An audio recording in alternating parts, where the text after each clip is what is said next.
I want to read something here too. Mark, I want to look into Matthew. I'm staying with this New Testament idea here real quick of the different depictions of Jesus Christ. The purpose of parables. Matthew chapter 13, verses 10 to 17. Mark chapter 4, 10 through 12. Luke chapter 8, verse 9 and 10. I'm going to read this first part real quick. Matthew. And the disciples came and said to him, Why do you speak to them in parables, referring to the Pharisees or different peoples? Verse 11. He answered and said to them, Because it has been given to you to know the mysteries of the kingdom of heaven, but to them it has not been given.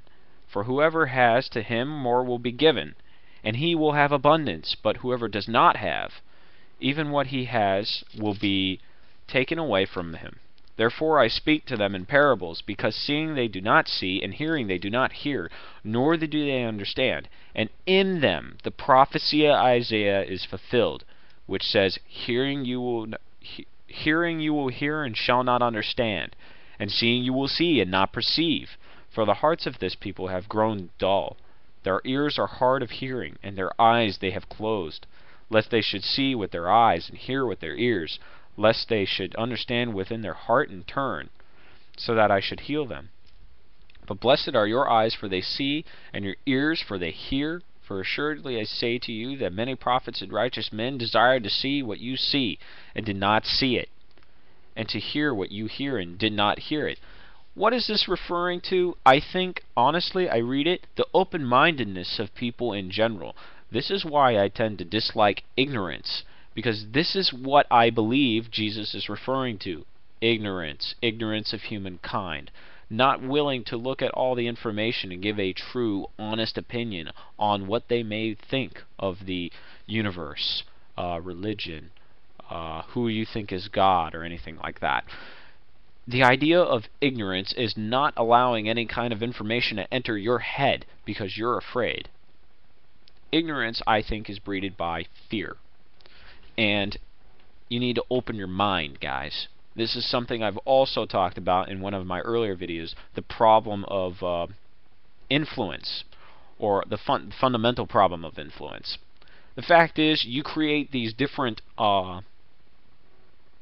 perceptions within your head, and you tend to believe that they're true. This would be generally called delusions. Now, note, too, some of these things that we have learned about are not delusions. We figured them out to be fact, like the idea of gravity, or, the idea of gravity. We know that there are different planets out there. We know that the sun exists, we know that the moon exists, and we can essentially say, these are things that are out there and we know to be true. Or we know that they're there, anyway. Different perceptions, like all gay men are dumb. That has a qualifier word in there. It says all. Generally, if a sentence has any kind of word like that, all, always, never, any of those words that suggest that 0% of the time something happens or 100% of the time something happens, it's generally an incorrect statement. So you have to be careful with what you say. But this is generally referring to the idea of the ears are hard of hearing, their eyes they have closed. Basically, they're dismissing any kind of information that could enter their head. Their hearts have grown dull. They're not willing to listen out of from their own heart. They're not willing to take anything into account, even though, they may think it's dumb. Lest they should understand with their hearts in turn, so that I should heal them. Alright, basically, some people are dismissing Christianity just because they don't want to hear it. They don't know anything about the Christian God, and they're not making a legitimate decision on it. So that is the prophecy of Isaiah that has been fulfilled through the Pharisees and through some of the people that will see Jesus throughout that time. This prophecy is fulfilled. And you see it. I actually see this same thing happening over and over and over in this world. So this is something I wanted to refer you to. If I go to Mark chapter 4 real quick, let me go back to that one real quick. Mark chapter 4,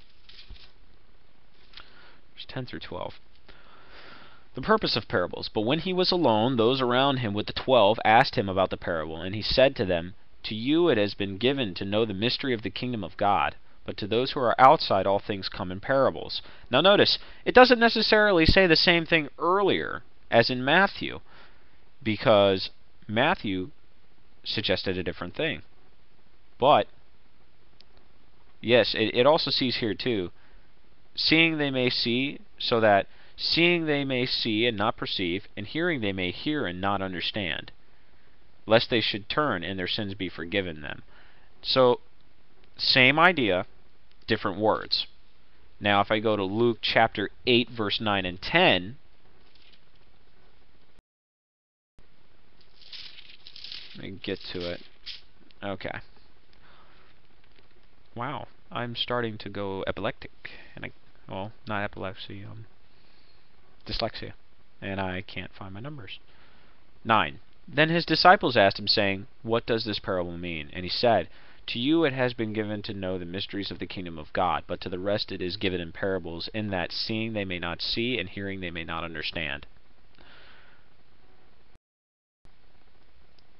Basically, this is suggesting that the prophecy of the Jews never being able to find the Messiah, they would never be revealed to them, and they would never find him.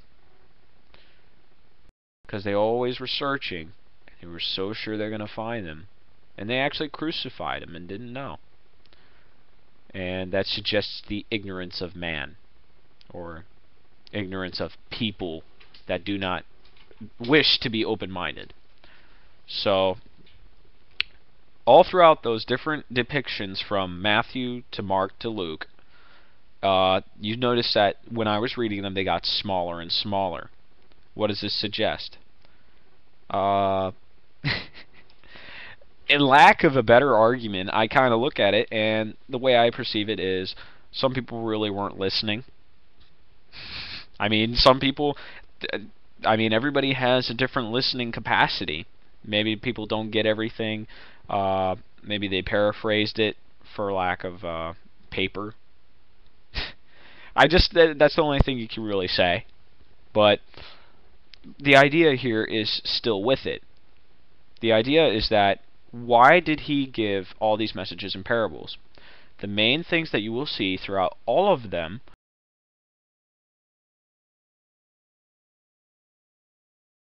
is through what he says they will be able to learn about Jesus and God. They will be able to learn about God. But to the rest it is given in parables. This is suggesting that he says it to them because he does not want them figuring out. And this is fulfilling the prophecy that he had brought in the Old Covenant or the Old Testament with, what was the prophet's name? Isaiah? See, now I already forgot. I'm an idiot. Let me look. Matthew chapter 13. So this already fulfills the prophecy of Isaiah. Yeah, it's Isaiah. It's fulfilled, which says, Hearing you will hear and shall not understand, and seeing you will see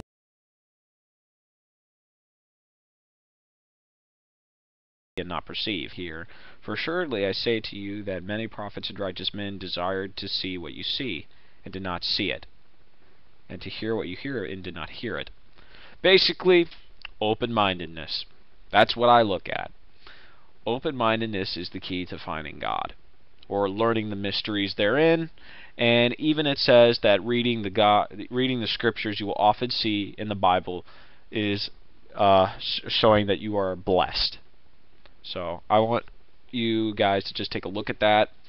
And I'm trying to really get through the idea that you cannot read the Bible linear and suggest that they are contradicting itself. There are different depictions because they are different writers. 40 authors, 66 books, and you basically really have to read in order to be able to figure out what's going on. I'm probably going to go through some more of these later on. These are my rant videos, and this is if somebody's got some time to kill. I'm just kind of going through and looking through some of this stuff. Found my next topic. The sign of the end times and the end of the age. Fun stuff. I know you guys are going to like this one.